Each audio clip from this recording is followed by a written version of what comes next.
Hello, everybody. Welcome to PVLF Author Marathons 2024. Today, the session name is Discovering Cultural and Historical Threads in Literature. And for the theme of the session is obviously history. And we have two prestigious panelists with us. First is Nandini Krishnan. Nandini Krishnan is the author of Hist, The Modern Woman and Arranged Marriage, and Invisible Men, Inside India's Trans-Masculine Networks. She is also the award-winning translator of Actuary and Fourth Strokes of Luck by Permual Murugan. Sorry if I'm mispronouncing the names. Perumal Murugan. Okay, and Ponniyin Selvan by Kalki Krishnamurthy. Nandini's novel in manuscript won the Caravan and Writers of India Festival Contest 2014. Her translation of Sajjad Haider Yildirim's short story Save Me From My Friends was shortlisted for the Jawad Memorial Prize for Urdu English Translation 2022. Nandini lives in Madras with dozens of animals, thousands of books, and a varying number of humans. That's pretty interesting. And second, we have Chaudhary. I'm sorry. Ankur was born, went to school and college in Uttar Pradesh. He's an engineer by education and management consultant by profession. He's an alumnus of MNIT Allahabad and SPJIMR Mumbai. Ankur takes time out of spend with books, either reading or writing. He likes to write on socially relevant topics, and his debut book is a fictional story around religious divide in the society and its impact on social harmony in India. Both of your bios are quite impactful, I must say. So it will be interesting talking to both of you. So, okay, so let's begin the session by the first question. Okay, so both of you, like, let's start with Nandini ji. Can you share a brief overview of your literary journey and like how do you develop an interest in exploring culture and historical themes in your writing?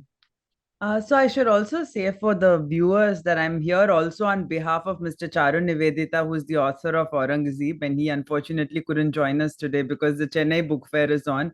And as a Tamil writer, he's hugely popular, and there's crowds waiting for him there. So basically, I'm here in my role is as a translator, but not exactly because with his book Aurangzeb, we decided that there were so many cultural references in the book to Tamil, especially because this is the story of Aurangzeb. So the author wants to interview Shah Jahan. And instead, so he goes to a medium, like, an Aghori who gets possessed by various spirits. And he says, I want to meet Shah Jahan. And instead, Aurangzeb lands up and says, I've been completely misunderstood. And people think I'm an extremist. No, that's not the case. And he tells his story in his words to the author. Now, this is a Tamil writer writing for a Tamil audience in Tamil, speaking to a Mughal emperor from, the 1600s, right? So, under these circumstances, there are lots of in jokes, lots of references to Tamil. Which, for example, let me like suppose there's a book which says an Indian book where you have like "Kitne aadmi the." All of Hmm. us would laugh, right? But if you're taking that to a US audience, who would get? Yeah, So it's the yeah, same yeah. kind of translatory dilemma that we faced. So what we decided was that because I'm a writer myself, we'll rewrite the book for an English audience. So there are entire chapters added, some chapters removed, many things have been changed, and we've also spoken about the process of recreating it. So the perspective to answer your question about history, one of my dear friends and a great, very like a wonderful historian, Manu Pillai, was speaking about how we often think of history as something which happened long ago, but actually, like, see, today will be history tomorrow. Yeah, So every that little is thing, like see 9/11, for instance, changed our entire world in a matter of seconds. So history yeah. is happening as we speak, and history never stops influencing us. Like right now, you're speaking about how Ankur Chaudhary's book is about religious divides. Now, how did religious divides come in? Because of conquest, right? Religion came in because of conquest, because and so history constantly informs our present. So when we live in very in fraught times as we do now, I think we often try to trace it back to where did it all start? and little things like how are we understood, how are we misunderstood. So that was Mr. Sharon Nivedita's impulse to start this, and that was also my inspiration to translate and to rework the book with him. Quite interesting. And you said it right.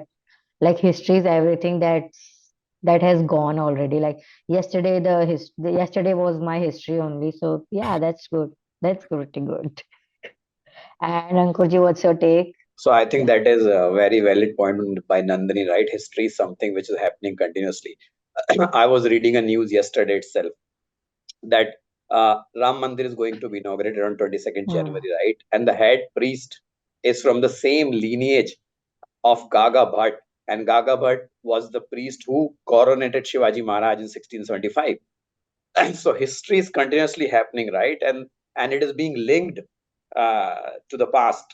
And there is always some logic or some leverage or some learning that we derive from history continuously.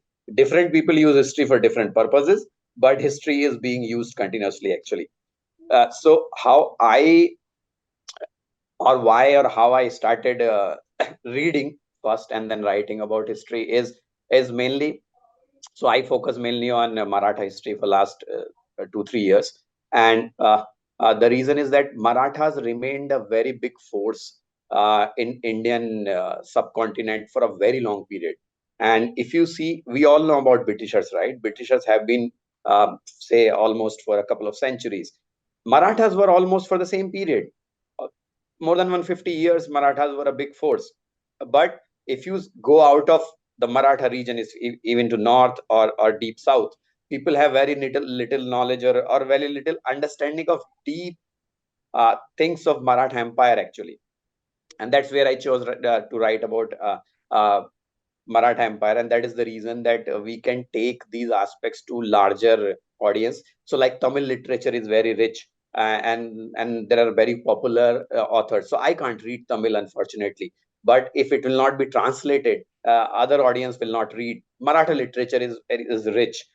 So when I started reading and writing, I found a lot of stuff in Marathi on the same topic which I was writing. But unfortunately, there was no content in English or Hindi. I can read English or Hindi. So that is the way I thought to write something in English, so that it can reach to larger audience. There is a lot of rich history and heritage that exists in India, and a lot of it is in regional languages actually. Hmm. As Nandini ji is telling, right? Uh, Ponniyin Selvan. Now we know, right? We have seen the movie and all those things, and is a cult classic in Tamil literature. But if you ask someone else in the up north, they will not even know about it. I read Perumal Murugan because it is being translated to English now. But again, some people are doing this good work, and I'm happy that this regional work which has been so popular is coming to other languages actually. And that's how we get to learn about our history heritage, and best part is about our other cultures as well actually. Interesting. Quite interesting. You want to add something, Nandini? No, I think he's covered it all really. So we'll move on to the next question. Okay, okay. So, like, can you describe your writing process when dealing with cultural and historical subjects? And like, how do you conduct research to ensure the accuracy? Uh, So for me, Ankurji. Yeah, okay, yeah, okay, okay. oh, sorry, yeah, were you No, what? no, no, no, you can start for sure. No, I think because he mentioned Ponniyin Selvan, and that's another work that I'm translating. And for me, the research is far more intense there because in the case of Aurangzeb, Mr. Charunivedita is taking care of most of the work. So my thing is fact checking, or there might be certain issues like spellings, for instance, because obviously Urdu and Persian, and I can read Urdu and Persian. So I don't understand Persian, but I can read the script. So there are little nuances of spelling, pronunciation, all those things which I catch, and sometimes the translation into Tamil might not be accurate. So those are, so my role is largely as a fact checker, because there's another problem, and this is something which I'm going to be very open about, which there is a lot of literature in regional languages, but publishing does not have the same sort of rigorous checks which English publishing does, because honestly the regional publishers cannot afford it, either that, or it doesn't occur to them, or it might be that certain regional authors might take offense because the sensitivities are so much, whereas in English it is kind of like all of us are sort of lining up to be published, right? And it's never a Hmm. thing you can take for granted. Like Shehan Karunatilaka, whom I interviewed, like the Man Booker Prize winner, he was saying that, yeah, okay, Chinaman was a hit and everything, but then it doesn't mean automatically that the next book is going to be published, and he had to wait 7-8 years before it was published, right? So that is missing in Tamil. So you can get away with a lot of things, which I'm sure is the case with Hindi or Bengali or any regional publishing. The publisher does not check facts. Here Hmm. you have a legal read, which was kind of, I think, a little shocking for Mr. Charu Nivedita, because they are saying things like, when you're speaking about Ashoka, because the legal, I mean, the law firm has to cover its bases. So they're like, we may, this might be offensive and to his descendants, and we're like, who are Ashoka's descendants? All of us. So my role there was that with Ponniyin Selvan, the thing was Kalki has used a lot of Sangam Tamil poetry. Now he has just written it as it is, and not made it simpler, which of course, I mean, it's in Tamil, right? So if it's like if I were quoting Shakespeare, I wouldn't have to explain it. But now I'm translating not just Kalki, but also that Sangam Tamil. And Sangam Tamil is not a language I grew up speaking, right? It's a language I studied in school, but then I have to go back for references, go back for little things like there might be some story like the two-headed man. But what is the two-headed man? Who is the two-headed man? Why is he two-headed? So I'll have to explain all that in a note, right?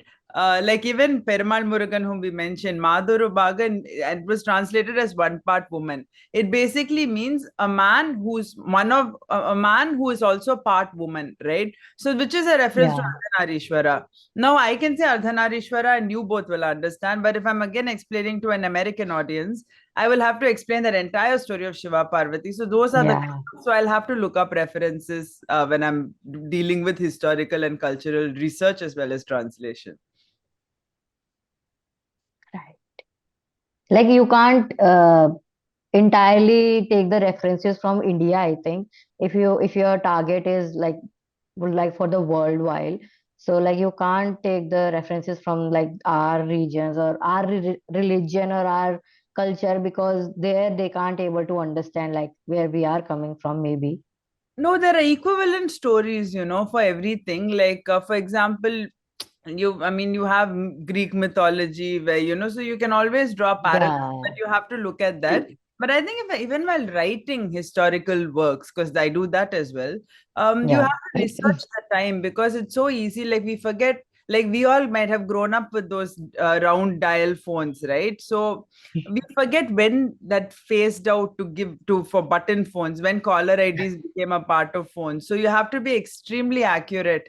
Or when Yeah. if you're setting a novel in Delhi, when did let's say when did some new building come up in some place? Like if you're setting a novel in the 1960s, what did let's say Bahari Sons, for instance, look like back then? Was it even there back then? So little things like, what did Khan Market look like at that time, right? Were rickshaws there? Where did they congregate? So Yeah. setting it in Calcutta, how were the trams running? So it's very important, I think. Maybe Ankurji will have a more accurate take on his own work. Yeah, sure. Yeah, so I'm fortunate that I live in Pune, and which has been the Maratha capital for a very long period. So Maratha history is well documented to large extent, Hmm. but coincidentally, a lot of it is in Marathi. And there was another lipi, another script at that time, which is called Modi script. So in fact, at the time of Shivaji Maharaj and later part also, the communication used to be in Modi script, and very little of it is being translated or even digitized even today. So I met someone during my research. They told me that there are Pune archives. You will find the letters written by Peshwas, which are still in original form. Those letters were not even copied in digital form, and they were decaying slowly. So in Maharashtra, especially in Pune, I can get a lot of things. But as Nandini ji said, right, it writing something on history is bit challenging from research perspective, because what I found, different historians have written history in different ways. and you have to find a exact, you have to create your own opinion about history sometimes. So like we all know Shivaji Maharaj, right? It is very popular figure today, and it is equivalent to say God today in Maratha world, very respected figure, right? But even coincidentally, I am also writing a book around Aurangzeb and Shivaji Maharaj together. So, but when you write about Shivaji Maharaj in 1660, right, you will use the word Shivaji, right, or some other word, how he was being addressed at that time. But people will be reading that today, and they will not relate that it is 1660. They will relate it is 2024, and why I'm calling Shivaji Yeah, as Shivaji and not Shivaji Maharaj. Raj. Yeah. He was not Chhatrapati Shivaji Maharaj in 1660, right? He is today that. So that is another aspect of history. That how you put those figures. He was a normal a king, not even king in 1660s. He became king in 1675 formally.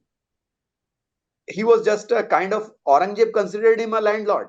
Uh, that way, a small area, someone who rules on a very small portion of Deccan. So that is one element. Different historians have written very differently. That is another element. So you have to read from different perspectives. So while I was researching on book on Shivaji Maharaj, I read Maratha historians. I read historians who had recorded history for Mughal Empire. Some Islamic historians. There was some Persian historians as well who has some history of Marathas at that time, and then some English historians or European historians. And then when it all comes together, then you try to see, okay, this might have happened. You build your own version of the story, and again, it is very difficult to even pinpoint a thing. But yeah, you can't go wrong with numbers, right? If you know that someone is, this particular battle was fought on this particular day, you have to be very careful actually about the dates, about the dresses, the whether the guns were there at that time or guns were not there at time, whether the guns were there but the guns were there with Britishers only, not with Marathas. All these things you have to be very careful actually when you write. You can't go wrong. This is a very big technical mistake, right? If you write something which was not even existent at that time, dial phone versus number phones, right? You simply can't go wrong on those things. So yeah, but I end up reading a lot of books, and a lot of it was in Marathi. So I tried to learn a bit of Marathi. And second thing is that what I did, I use technology. So if you use your phone with Google Lens and Google Translate integrated, you put your phone over the book, the book will have Marathi, your screen will have English. Oh. Yeah. So I went even to that extent to understand some bit of content in Marathi actually. I And found the it's point. I'm sorry, I just wanted to say that point you were yeah. raising about how Aurangzeb considered Shivaji a landlord, right? That Yes, came up because when you're being historically accurate, you can also be in a lot of legal trouble. So the law firm correct, that was doing the legal Yeah. read warned us, saying that, what if people take offense to this correct. reference? So is that I mean, I'm sorry to this thing ask a No, question, no, no. but It's no, is that something which you have to be conscious of, Ankurji, when you're writing about history, about how people today will receive that? Yeah, so if you see, right, I'm very conscious, right, because I am confused. 1673 or 74 was when Shivaji Maharaj was coronated and Maratha Empire became formally a kingdom. Before that, no one considered them as kingdom, other than obviously themselves, which was okay. So now, if you are writing something in 1660, whether you should write King of Marathas or you should write Leader of Marathas, because formally he was not king. So that is the interesting element. I'm generally very careful. So I write a neutral word, right? Leader is a neutral word, right? So I'm not saying he was not king. I'm saying he was the leader, and even king is the leader, right? So I try to avoid some of these things which could be offensive to others, right? So that way I try to manage. actually I was also about to ask you this question ki like you must take like taken care of like what people will think about your book or about your content because it's quite a sensitive thing for Maharashtrian. Correct. Like Shivaji is like actually a god for them. God for So people in Maratha and in other parts as well of the country. Yeah. yeah, yeah. So So I'll give another example, right? We see yeah, these days the right wing ideology is strong, and we see some other aspects also, right? The secularism versus other aspects. So and people consider different leaders in different way, right? But if you see and if you go back, it will be could be a very strong statement. But Shivaji Maharaj was The Hinduism was the part which he took very seriously and to his heart. There were people from various religions in his army, but the thread which he used, or was one which was able to support Maratha Empire to grow, was Hinduism actually, because there were Islamic leaders above Deccan, there were Islamic leaders below Deccan, and we all know Aurangzeb was probably one of the most brutal Mughal emperor that has ever lived in India, or Indian subcontinent. So Shivaji Maharaj was a very strong proponent of Hindutva that way. But today we see a different image of Shivaji Maharaj, right? And that was the need of the hour. There was no other way he could have grown, right? His empire. Yeah. Hindutva was the one way, because of people were suffering at the top of the Indian subcontinent and maybe at the bottom of the Indian subcontinent. Somewhere in the middle, he took that thread actually and gave hope to the people. And it is just the coincidental he lived at the time when Aurangzeb lived actually. It is a pure coincidence in a way. That's quite an irony, like, because Aurangzeb is like quite an opposite Correct, personality. correct. Interesting. And like I agree with both of you. Like history and mythology, like we all have different versions of both of them. That's why like the version of Ramayana I know, like maybe you will add something more to that. कि नहीं ये हुआ था. So like that is also very true कि like to maintain that accuracy कि no, this is the fact and this is the truth. Like there is a difference between fact and truth. So and like the topics of both of you are quite sensitive, so to maintaining that is very crucial, I must say. So yeah, hats off to you. Okay, so let's come to the next question. In writing about historical and cultural themes, how do you ensure your work is accessible and engaging in a diverse audience? Like like if I talk about North India, like I live in Delhi, so we don't know much about Shivaji, I would say. We still don't know much about Shivaji, even though it's all over the places. So like how do you like come up with the the simplicity, or the like both of you, the simplicity of the content, like yeah, we can get it, and we don't have to look for other research papers or other books to add on to things, or add on to like, oh for this I have to read something else, or I have to go to the Google to search more things about it actually. Because yeah, like we North Indians don't really know these things, to be very honest, to about South. I'm not generalizing it, but yeah. I guess, see, the thing, the first thing I would say as a writer is you cannot think about your audience. Maybe it's the publisher's job, maybe it's the marketing team's job to think about the audience, how they want to position it, how they want to portray it on social media. But like, honestly, I hate this whole Instagram thing, this whole Bookstagram, whatever. It's the most mind-numbing thing. Like one day they're writing about Chetan Bhagat and they're writing exactly what the publishers told them to write. The next day they're writing about, let's say, Gitanjali Shri, and they're writing exactly what the publishers told them to write, and there's all this nuance and layering and beauty in Gitanjali Shri's work, and Chetan Bhagat himself acknowledges that he doesn't care about grammar, he doesn't care about story, he's just popular, right?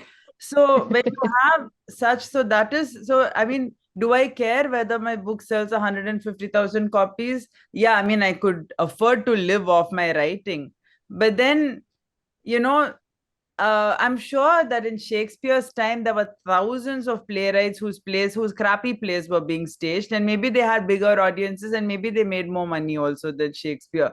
But do we remember them? We remember Marlowe, we remember Shakespeare, we remember, like, let's say William Wordsworth from later. But we remember Keats, though he lived only for 24 years. But what is the quality of your output? And I think that's what you should care about. If you And see, this is a time of Google where I don't feel it's like earlier.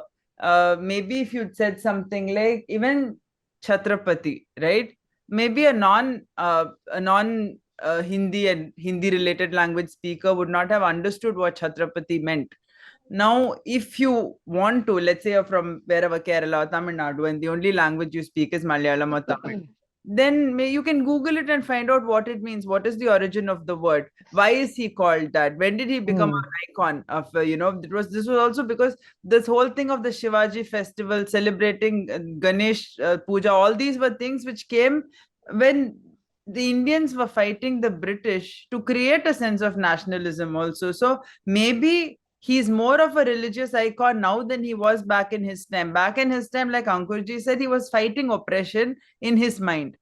But now he's become this champion of Hinduism, quite out of context. But this was in order to unite people to fight against the British. So it's also, we should understand that historical figures have been used for various purposes. So Yeah. it's not my job to interpret everything. It's my job to tell the story that I see. And if you like it, you like it. If you don't like it, hopefully 200 years later, someone will like it. But your job, I think, is to write something which you can still be proud of 200 years later. And what's your take, Ankur? Yeah, so I think that is valid point. So if it's a good story, right, and if you've done good research around, so my recent book, right, Assassination of the Peshwa.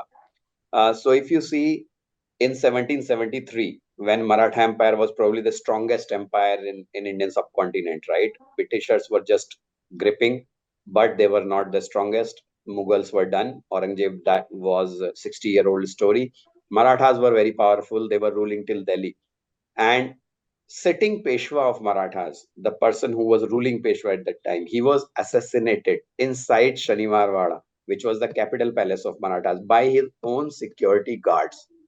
Now imagine the king of the empire is killed inside his own palace by his own security guards, the king of the biggest empire of India. How significant event it is in Indian history.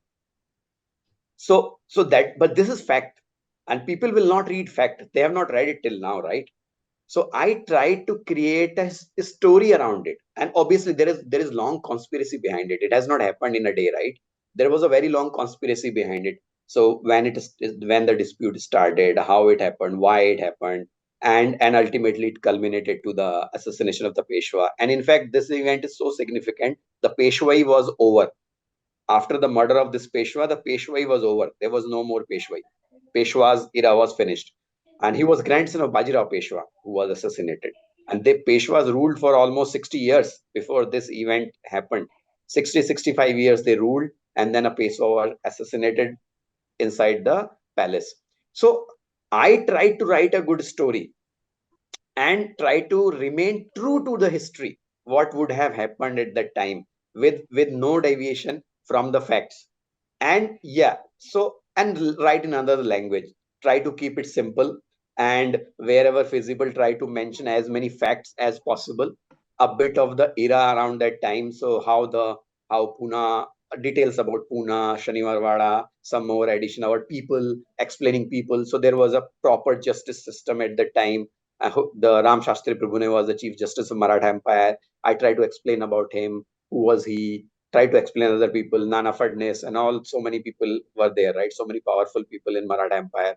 And then, so that way I try to convey a story, so that if it's a good story, if it is simple for the people to read, they can grasp it.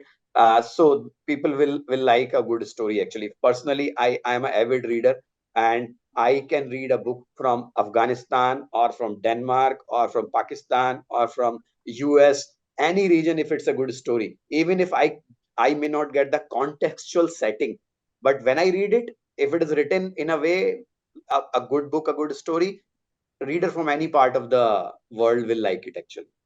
That's important as a writer, I should say, like to research in such a way and to write in such a way that the readers can able to understand it, like simply understand it and not get bored of it or not get impatient. Like it's a personal choice, personal thing Yeah, as well to get impatient. But if the story is captivating, then yeah, then as a reader, I would say, like I also write sometimes. So like, but as a reader, it will be good. It will be great to like to have that captivated story. Yeah. So yeah, good. Okay, so let's get to the next question. How do you believe exploring historical themes in literature contributes to our understanding of the present and shapes perspectives, like especially to the youngsters? How do you think? See, when we are speaking about youngsters, I would say history books are so dry. I don't think they've changed and as soon as people, like children, are given the impression that history is something really horrible and oh God, it's so boring. But I think I was lucky that in school we had a brilliant history teacher, and she told us, I remember very clearly in class 9, like she was legend. Everyone was like, oh, Hemalata ma'am's class, Hemalata Sheshadri is her name. And everyone was like, it's so lucky if you have Hema ma'am. So the first thing she told us was, history is not difficult and history is not boring. It shouldn't be boring or difficult for us to know what our fathers and grandfathers and their fathers and grandfathers did. And I think that's such a great way of thinking about history, that it is, and that history informs the present, right? Like the fact that all of us are speaking English, which is, it is my first language. It may not be your first language, and it's one of several other languages I know, but it might not be, like, for instance, we couldn't have a conversation in French. But then if we had been conquered by the French and not the British, we would be speaking in French right now. French. Yeah. Yeah. Like that. I mean, I think it's very, like, this is largely a question that we've covered. So I think that message has to get through to youngsters, that history is not boring, and historical work is actually a more interesting way of accessing something that, like, for instance, Downton Abbey, which everyone watched, right? How many people would actually think of it as history? They're engaged in the story, but so much comes in, like for instance the fact that women could not vote until the 1920s across the world. um, Yes. right, so these are all things that you learn constantly by watching things which are set at a certain time, right? And Game of Thrones, I think the entire world watched it, and it never occurred to us that people didn't have mobile phones then, and they were sending birds and hoping that they would reach the right destination, right? Somehow, for the sake of the story, they did. But I really wonder, would that have happened? And if you're sending a messenger with something really critical, what if he's killed on the way or something, right? So your messages might never actually reach. And to kind of convey all that, I think is it. I mean, I don't see it as a challenge. I just see it as something which is very interesting for an author to do also.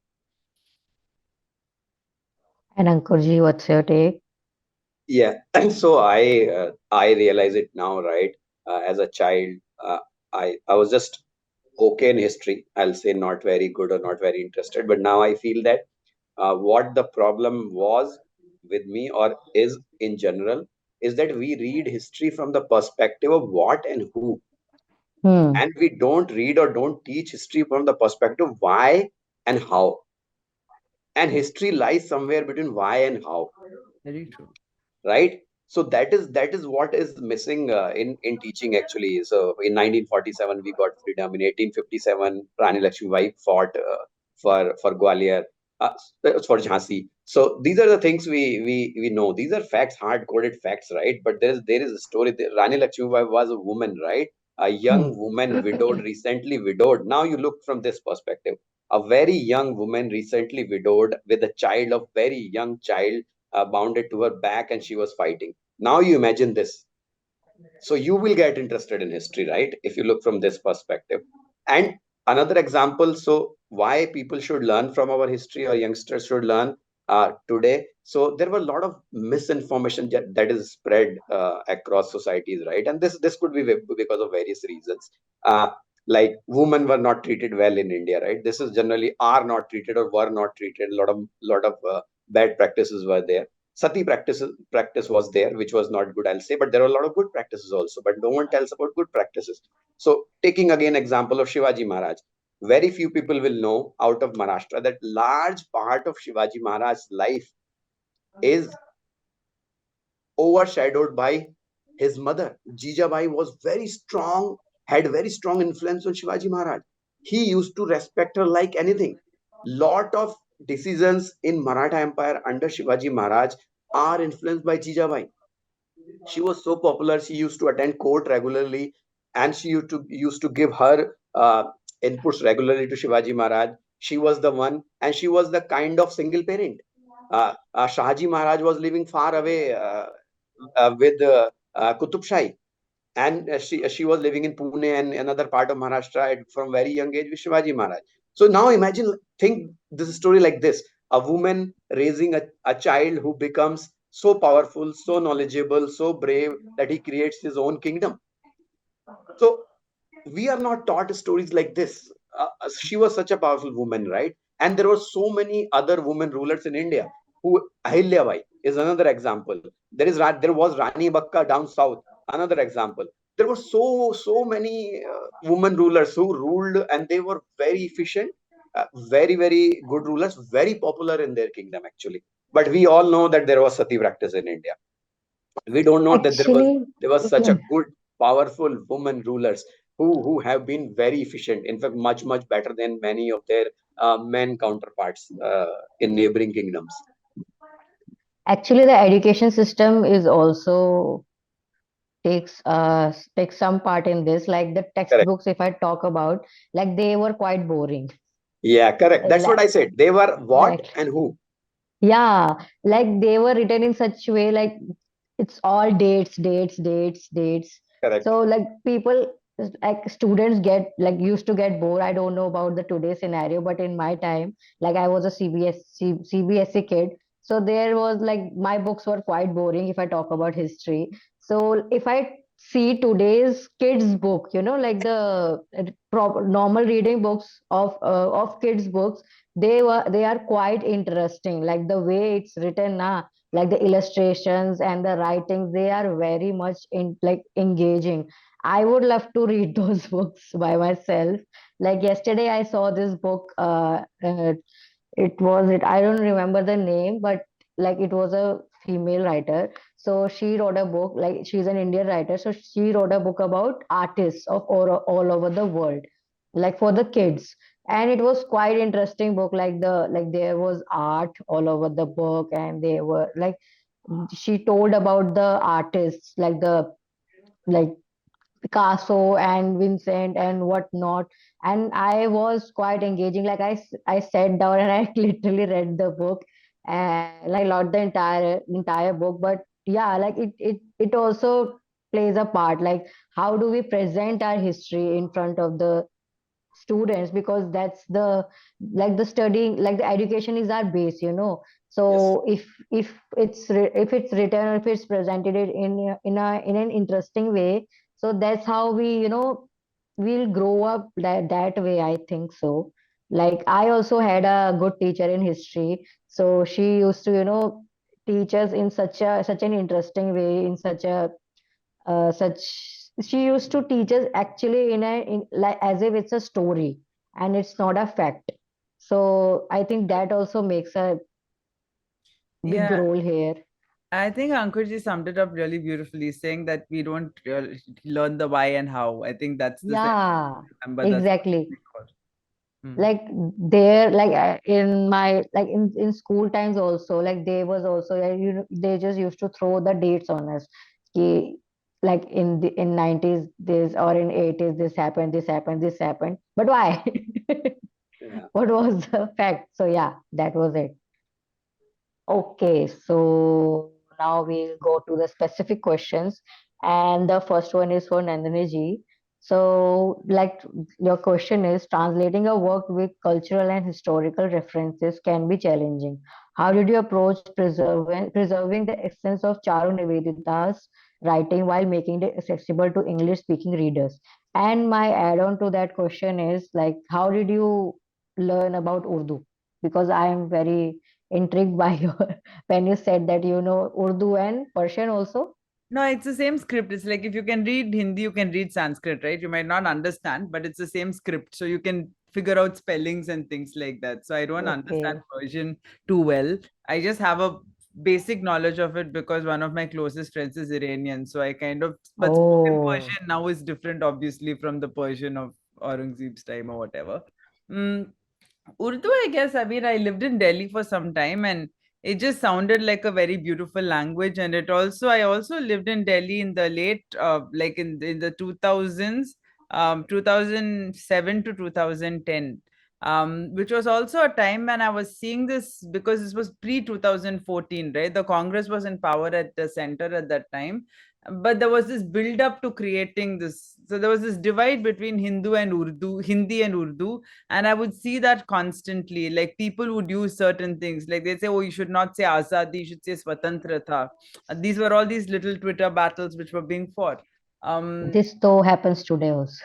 no, no, but I'm saying that was the beginning. That was Yeah, the real beginning when, there's this real clash of languages, which might have happened in the 40s. And then I thought, look, I mean, this is not a language I know. Like English was the only language I spoke for a very long time. And then I started learning others.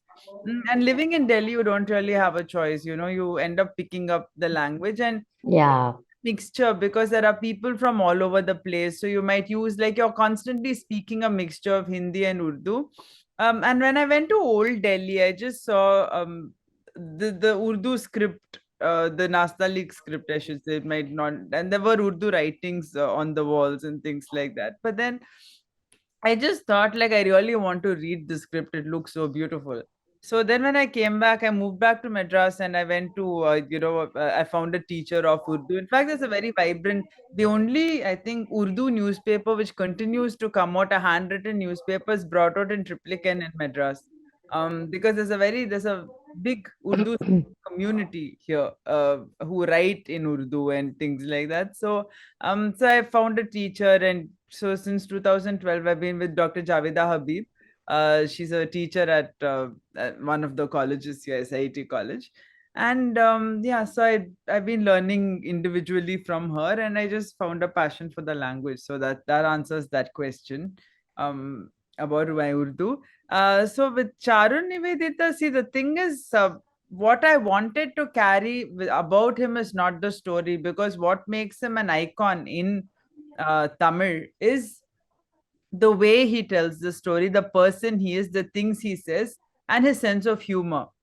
Now, a sense of humor is very hard to translate. Like, to go back to that same example, kitne aadmi the? If you you would put a note saying that this was an iconic line in the film Sholay, and maybe people will watch it and say, okay, whatever. But then to know the tone with which Amjad Khan said it, the way, the context in which it was said, and how big that film became at that time, right? And how it made him a superstar, and how Gabbar Singh became the person. Like, no one thought of Amjad Khan. He became this iconic figure. So how do you convey all that history? So maybe you should use some other line with the permission of the author, something else which will convey something, uh, how iconic that particular thing is. Maybe a line from Ben Hur, for instance, if you're taking it to a foreign audience. So that's essentially what it was. Sometimes, of course, you don't have a choice. Sometimes you do have to, like, for example, with Ponniyin Selvan, it's something else. Like, I can't go back to Kalki and ask him, like, can I change this? So I'll have to explain, say, oh, yeah, okay, that's why it's funny. But with Chara Nivedita, I mean, it's a pity he's not here, but you'll see what a vibrant sense of humor he has, and he'll say things with a totally deadpan expression. So that's the tone which I had to convey. So very often you'd have to change what is written, which is why I say I've not translated it so much as transcreated it or rewritten it with him. Because you decide what's important. Sometimes is it important to convey what is written, or is it important to convey the tone in which this is said, or the context in which this is said? Like, Aurangzeb might come up with a joke in speaking to the author, and the joke might be specific to Tamil, right? Or his non-understanding of Tamil. So that can be conveyed and it will be understood by the non-Tamil reader. But if the writer says something which Aurangzeb doesn't understand, which has a Tamil reference, and then he says, "Oh, sorry, sorry. I mean, you won't know this, of course." Right? Now that the humor of that will be lost. Whereas if, like, it can be changed to be some, let's say, an Instagram reference which is relevant to all of the world right now, like this whole, what is that thing, party ho rahi hai, or this so elegant, so beautiful, whatever that is. If the author says that and Aurangzeb doesn't understand, it's still funny, right? And everyone gets it. You don't have to explain why it's funny. So I think that was what I followed. That was a template I followed. nice. Actually, I had a very special place for Urdu for myself also, because again I live in Delhi and I see Urdu all around me. And actually, while speaking Hindi, we also speak Urdu. Like we don't simply say Hindi, and we can't say the actual Hindi because it's too tough, I would say. So, like in our daily life we do use Urdu words, and there are some words like I find really interesting. And there was like one time in my life where I also wanted to learn Urdu, but that thing just passed away. But maybe in the future I would learn that. Okay, so Ankur ji, the next question is for you. So like your current book is quite impactful, and it covered a personality, like a big personality. So like what are your, like it can be for you also, Nandini ji. So like what are your next take, like what can be your next book about, and like is it fictional, or like is it non-fictional, or have you thought about it yet? Yeah, so as I told up in bits and pieces, right? I am working on a manuscript about Aurangzeb and Shivaji Maharaj. And not sure if you know, but Aurangzeb and Shivaji Maharaj, once in their life, they came face to face. And it happened only once, and it happened in Agra. And that is the incident on which I'm writing. Very popular incident in Maratha literature. Uh, two adversaries who were very strong believer of their faith, and who were just, they were like, they hated each other in a way. I can say, I can make that statement, especially from Aurangzeb's side. And they were facing each other as a one was the royal guest of other. And then they were in Agra. They Shivaji attended the court, Aurangzeb's court. He participated in the Darbar's proceedings. And then what happened uh, at that period? So that's what I'm currently working on. But Actually, the orange. Yeah. No, translated sir. part which you mentioned, right? As Nandini covered, right? Sometimes it is extremely difficult to translate that local dialect and words into another language. So while I was working on my recent book, right, Assassination of the Peshwa, Kaka Mala Wachwa is a legend. These three words are legend in Marathi literature. You speak to any Marathi person in Pune, Kaka Mala Wachwa, and they will tell you entire story, which is the story of my book. So these three words, any Marathi person can tell you the whole story. Uncle save me, Kaka Mala Vachwa. So these three words are iconic words in Maharashtra, and everybody knows what is the meaning of these three words. How do you will translate these words into English? You can't write. So I have to use exact same words in my book, Kaka Mala Vachwa, and then I have to write in bracket, Uncle save me. You can't translate such powerful words, which words in itself is a story. These three words are a story. If you talk to any Marathi person, especially in Pune, and tell them Kaka Mala Vachwa, they will tell you the full story of my book. Everybody knows about this incident. And Kaka Mala Vachwa is the representation of this incident, which is when the Peshwa was running towards his uncle for help. And it was his uncle who has planned his murder. So that was the biggest irony. That's why these words become so powerful. He was running for help towards his uncle, citing Kaka Mala Vachwa. Uncle mujhe bachao. Uncle save me. And his uncle had planned the murder. So it is extremely difficult to translate exact same words, same dialect to another language. It will not have that impact as kitne aadmi the. It can't be said in any other language, right?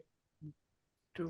Like if I watch any series which is not English, so I also prefer to read subtitles, and I want them to say their actual language. I don't want the audio to be English, because I think that kills all the joy and all the Correct. feel of it. I'll be happy to read the subtitles, but say it like you actually want to say it, and that's it. And I think Aurangzeb, if I talk about Aurangzeb, so like from which I know, like he had a great impact on Delhi, like not in a good way. Like he almost destroyed the history of Delhi, like in many ways. And actually, I went to Mathura, like Mathura. So he built a mosque there, like in front of Krishnan temple. So, and he built that by, I think, breaking all the monuments and like collecting the stones from all the material from all those monuments. And from those materials, he created a mosque there, like right in front of that temple. So, like I would say love it or not, but he had a great impact on his time, even though it was with wrong actions, but he was a person of his time. So like yeah, I would love to read that about it. Like what did like what did Shivaji did with him at that time Yeah. when they met. I think this is something with which Ankurji would also agree that, you know, a lot of the things like you're speaking about how these are not that this person destroyed the city or whatever it was.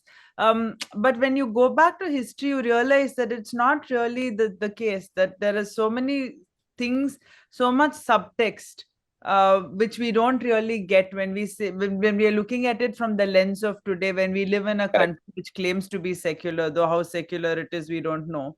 When you have the right name, you never know how secular it is, right? But then it's like we look at this and say, oh my god, how shocking, like, oh, how is it, how could, like, when we look at things like racism, like for me, I'm an animal rights activist, so this is a fight I'm fighting every day. Like, I'm fighting to make people believe that animals have the same rights as us, which nobody believes.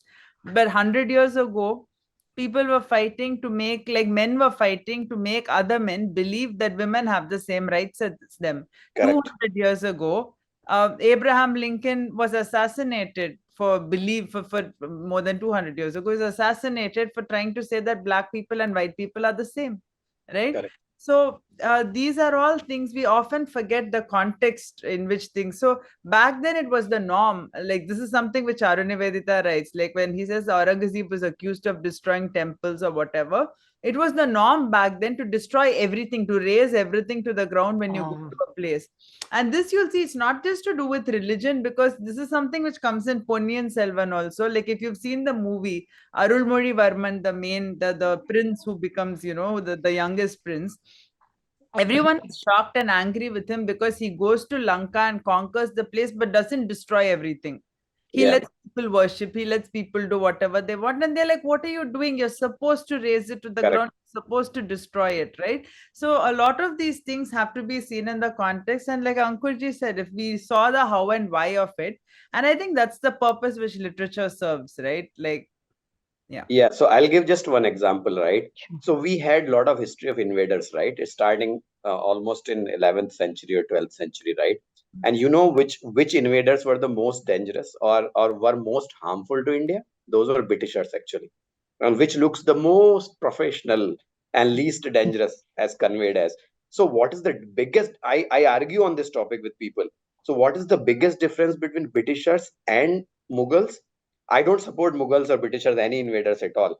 But what is the biggest difference? Mughals considered India as their home. Hmm. Britishers considered India as a temporary arrangement to live and loot so that their own country can become rich. Mughals had no other country. India was their country. And this is the biggest difference between Mughals and Britishers. Mughals were part of India. Britishers were temporary settlement in India. Their intent was to loot. Mughals' intent was to rule. And obviously, rule, and then India flourished during Mughal period. They might have some faith issues. Obviously, there were faith issues. There were faith issues across the world even today. And there were at that time, which were slightly more stronger. But Mughals were part of India. Britishers were never part of India. We don't differentiate between these two things. Britishers were temporary settlement to loot. Mughals were permanent settlement to rule. And there is a big difference between these two things. You don't destroy your own home. You don't loot your own home. Mughals had that kind of philosophy. Britishers looted here because it was never their home. Yeah, they made things for their own Correct. comfort and all that. Exactly. We They keep saying they gave us the railways, they gave us the postal system, they gave themselves the no. postal Themselves, system and the railways. railways. We just So वो made तो believe at some point. like वो like because we fought for our rights and because they had to run from India. So those things, of course, are now, but they made it for them, for convenient. Like See, if but we talk then, about, sorry, then again, I'm just saying that, there's again a lot of context. We feel we won our independence in 1947. Why did we not win it in 1857? Because in 1947, everyone was weakened by the Second World War. So Correct. it's not just that, oh, Gandhiji, yeah, he did what he did, but then it would have also failed if the Second World War had not happened, right? So, like I said, many narratives are so subjective, right? Correct. So, like, if you want to believe that India won in its independence, yeah, okay, you can believe that, but also understand how weakened the British state was, because they looted all their colonies, used up all that money in the Second World Correct. War, so they couldn't fight, they couldn't stay on. So yeah. yeah, actually that is true. Like if today only also you visit to Lal Killa, and like you see there, like on the walls, on the ceiling of the Killa, like there are, like all they are all blank. Like there were some times when the diamonds were used to there, or the gold were used to there, but they are all blank. Like there are nothing there. It's like a khander there. Like even though we do the renovation of Lal Killa and all that, but the real beauty, like they all took it with them when they were about to leave. So yeah, at that time they didn't stop. Okay, so like my questions have ended now. So if you guys want to talk about more things, then you are more than welcome. Yeah, else we can end the session. I guess no. Okay, It's. Were you going to ask a question? Sorry. yeah, I was about to ask you the question, like, what's your future project? Like, is there any some like is there something you are working on currently? Oh, I mean, because you were speaking about this, so Charu Nivedita's now, when he started doing this historical research, I think this might be something which Ankurji can relate to. Once he read about Aurangzeb, he also got interested in Ashoka. Once he got interested in Ashoka, he also got interested in Tyagaraja. So he's going into that path now. For me, I think I've been translating two historical works. One is Aurangzeb, one is Ponniyin Selvan, which I've been doing for years now. Um, so I think my own novel, it doesn't have much to do with it, and it's not really mine. I'm working on a novel which has to do with time travel. Okay. So that this was something I'd worked on even before I got into these projects. This is something I started in 2013 with another writer, and I'm there will be a big announcement at some point. But yeah. So that, and I'm also working on a couple of books of nonfiction. So for me, I don't think writing history has influenced me in any way. I'm as interested in history as I'm interested in sports. Both of these are issues which I find very engaging. So my next project is a novel, and I'm also working on a nonfiction book on divorce. So Oh, yeah, that those are my next interesting. projects. But Ankurji, I think, has stayed with history. Yeah, so I found it so interesting, right? Especially the Maratha history is so rich, and so I'm still thinking to write few bits around Maratha history, and yeah, let's see. I'm really impressed by the overall kingdom. But Uh, are there other histories in which you're interested? Like, are there other regions, or I mean, of course, living in Pune, I suppose the Maratha Empire is what is most engaging. But So other parts. yeah, I would like to write on other part, but it takes, it is so exhausting, right? Even reading about one particular uh, one area as history, then you go to one period, then you go to one person, and then you do a deep dive, right? It is so exhausting, time consuming, that it is difficult. You can't do justice if you are not spending good amount of time. Like, I'll give name of one Peshwa, Madharao Peshwa, who became Peshwa after Panipat. Third battle of Panipat was probably one of the bloodiest battle fought on Indian soil, right? And he took charge after third battle of Panipat, and he was probably considered, if you read Maratha history, he was considered the best Peshwa that ever existed, ever lived. He was again grandson of Bajirao Peshwa. No one knows about him. He ruled for 11 years. He died at the age of 28. 28 he died, and he was revered as the best Peshwa in Maratha history. 11 years rule is the golden period. He recaptured Delhi. After Panipat, he recaptured Delhi within 5, 6 years. So, and no one knows outside India about him.